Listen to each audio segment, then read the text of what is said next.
జన్మతః పౌరసత్వ హక్కు రద్దు అంశం ఇప్పుడు అమెరికాను కుదిపేస్తుంది. ట్రంప్ జారీ చేసిన ఉత్తర్వులతో అక్కడి భారతీయ గర్భిణులు మెటర్నిటీ క్లినిక్ల ముందు క్యూ కడుతున్నారు. డాక్టర్లు ఇచ్చిన డేట్ ప్రకారం మార్చిలో వారికి ప్రసవం జరగాల్సి ఉండగా ట్రంప్ ఉత్తర్వులు ఫిబ్రవరి 20 నుంచి అమల్లోకి వస్తుండటంతో ఆలోగానే శస్త్రచికిత్సల ద్వారా పిల్లలను కనడానికి సిద్దమవుతున్నారు. అలా చాలా మంది దంపతులు సి సెక్షన్ కోసం తమను సంప్రదించారంటూ అమెరికాలోని భారతీయ గైనకాలజిస్టులను ఉటంకిస్తూ ఒక ప్రముఖ ఆంగ్ల వార్తా సంస్థ ఒక కథనాన్ని ప్రచురించింది.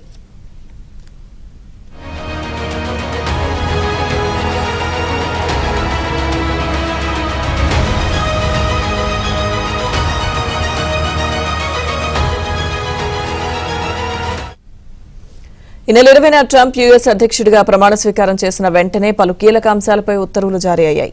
అందులో వలస వచ్చిన వారి పిల్లలకు జన్మతః వచ్చే పౌరసత్వ రద్దు అంశం తీవ్ర కలకలం రేపింది. ఆ ఉత్తర్వును జారీ చేసిన 30 రోజుల తర్వాత పుట్టేవారికి మాత్రమే జన్మతః పౌరసత్వ హక్కు ఉండదని అందులో పేర్కొన్నారు. ఇక దీంతో ఫిబ్రవరి 19 దాకా అమెరికాలో పుట్టే ప్రతి ఒక్కరికి బర్త్ రైట్ సిటిజన్షిప్ లభిస్తుందన్నమాట.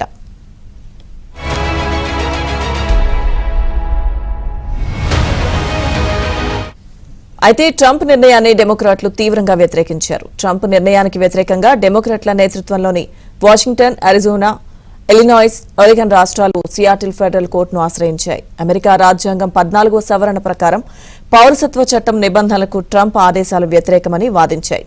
అమెరికాలో పుట్టిన ఎవరికైనా పౌరసత్వం లభిస్తుందని న్యాయవాదులు వాదించారు.